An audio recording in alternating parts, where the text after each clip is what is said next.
41 points, 5 out of 10 3-pointers, 13 rebounds, 4 steals, 2 blocks for Andre Blatche. And I saw sa timeline ko sa Twitter, sabi, yung mga haters dyan ni Blatche, kamusta pa tayo dyan? Because that's a kind of performance that will make people say, okay, magaling pala.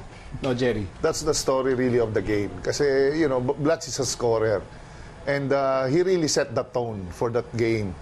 And with that number, a very huge number, it's a parang knockout game. Talagang everybody talagang nag-pitch in together do sa efforts nila. Kasi Blatche, he won't adjust to you. You have to adjust to him.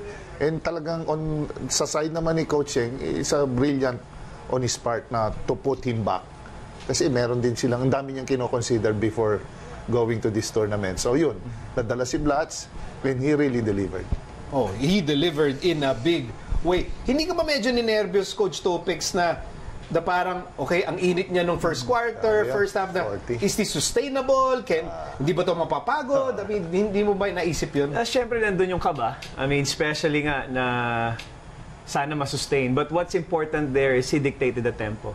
I mean, we played in import-laden conferences na yung energy ng import mo is gonna be crucial. It's gonna set the bar for the locals. Kasi nga naman, siya na yung ina-expect. He's gonna touch the basketball a lot of times. And what's good about that is when he was feeling it, he keeps on shooting it. But he made himself also as a feed. Kumbaga, nung nakita niya naman na nakikreate niya na yung depensa, nasa sasak niya, he became unselfish. And that's what we love about him. Yeah, he was making extra passes. I think people have to give him credit. Hindi niya punersa na mag-mamba mode all throughout the game. And that allowed a guy like Jason Castro to actually, as you said, Blatche set the tempo, Castro followed up on that momentum, and Jason played a great game. That was a big question kasi nga naman, Andre had 17 and that was big.